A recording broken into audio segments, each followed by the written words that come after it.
Hey guys, you know I love birds. I love coming out here in the backyard with my cup of coffee and sitting down and listening to the birds and watching them fly around and not a care in the world. I mean, there's a beauty in that freedom and not knowing where your food is coming from the next day, but still just being so happy and singing and whatnot. And I thoroughly enjoy that. So what I wanted to do today was show you how I built this birdhouse. It's a little bit different than ones I've done before. And this one here is just made to screw flat onto like a tree or a post or something and not swing like some of my other ones have done. So this one's made completely out of cedar, and it's made from fencing boards, the same kind of boards that I used to build my grape arbor with. If you haven't seen my Grow Your Heirlooms channel, I'll put a link in the bottom and you can go over there and take a look at the grape arbor that I built. And anyways, I'm going to show you how to build this, so let's get started. Okay, I'm going to make this birdhouse out of 1x6 cedar, and I scored this at the lumberyard, and these are 1x6 by 6 foot long cedar fencing boards, and they had them on sale for like $1.29 each. That's not per foot, that's per board, and I'm going to make it completely out of this. So of course now a 1x6 is not 1 inch wide, it's actually, or 1 inch thick, it's actually a little over half. But they call them 1x, I don't know why, because they're not even a standard 1x6, which would be 3/4 by 5.5. They're actually just a little over 1 inch, or I mean a little over half an inch thick by 5.5 inches wide. That's a standard fencing, I guess. Let's go ahead and get started. Okay, so here are the pieces that I cut. The only piece that I didn't rip, and I left it 5.5 inches wide, is the lid. Okay, so for the back, I made the back. I cut the back piece at 4.5 inches wide, and it is 11 inches tall. Now it's going to be quite a bit taller than the actual birdhouse because I want to put a hole here to be able to attach it to a tree or to a post or something. Okay, so that's 4.5 inches wide by 11 inches tall. Okay, and now for the sides. The sides I made 4 inches. I ripped this on the table saw. 4 inches. And they are 7.5 inches tall. Okay, now I put a 22.5 degree bevel on it. Okay, so they're going to go like that. Now, the front piece I cut also with a 22.5 degree bevel, and the front piece is 5.5 inches tall. Now it's a little bit shorter because this is going to go up here like this, even with the sides, and it's going to leave me about a 1/2 inch down here for the seeds to run out. Okay, and now for the bottom piece, I cut the bottom piece the same width as the back piece, and this is 4.5 inches, and I cut this one at 7.5 inches long. Okay, so this one's going to fit like this.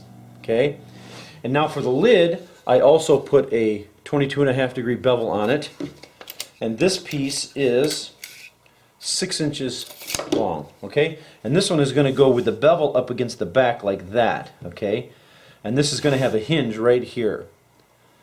Okay, and now on this piece here on the bottom, I'm going to put a little piece of trim right here on top so that the seeds don't spill out when the birds are sitting on there pecking away. Okay, so I'm going to go ahead, I'm going to glue this, and then I'm going to use my brad nailer on it and just nail this thing up, and then we'll go from there. Okay.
Okay, so for the border, what I've done is I've cut 3 pieces.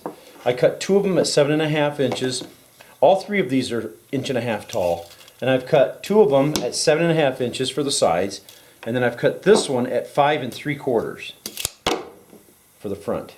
Then I'm going to go ahead and glue these and nail these in, and then we'll work on the lid. Okay, so I went and glued and nailed the border around the edge, and then the next step is to do the lid.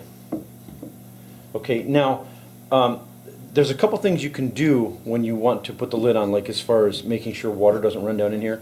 You could put like make your own little plastic flashing or something, and have some plastic come down here like this, and then just maybe stop here, and then this will go over the plastic. So basically you'd kind of come up here like this, and then maybe go over the back if you wanted to. Anything, if it's going to be out in the rain and the weather, it might be something you want to consider.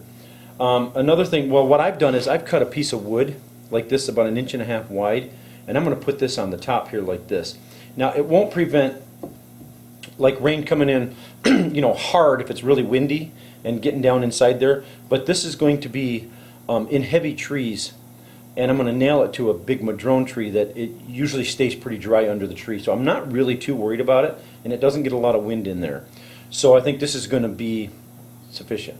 Okay, so I'm going to go ahead and I'm going to put my hinge on here, and then I'm going to glue and nail this down, and then the only thing left for us to do is to put a hole here for the nail, and then, or whatever you want to do here. I mean, you could just leave it if you're going to put a big screw in there, and then fill it up, and we're done. Now there was also a consideration too that one time I built one of these and I put a hole here with a dowel so that the birds could perch here or go down inside, but the difficulty I had with that is when the birds would go down inside, they would poop inside of it, and then it would create a huge mess, and it was just, so I don't recommend you putting a hole here for them to go down inside. Keep them on the outside where it can easily, the mess can dry up, and it doesn't get into the seed as easily, is what I'm saying. So, but you can do whatever you want. Okay, so I'm going to go ahead and do these two things, and then we're pretty much done.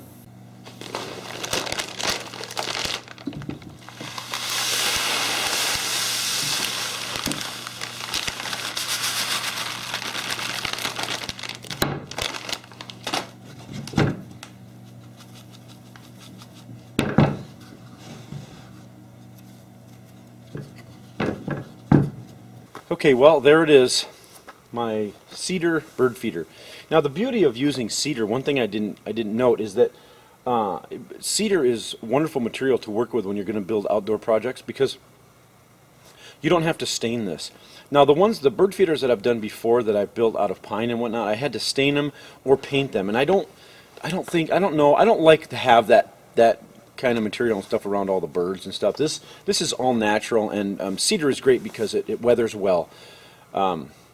So if you take a look at my video on building my grape arbor, I didn't stain it or anything, and it's weathered really well. It faded to this gray. It dried and went to this gray color, and it's beautiful, I think. So there's my cedar bird feeder. So thank you guys for watching. We'll catch you later.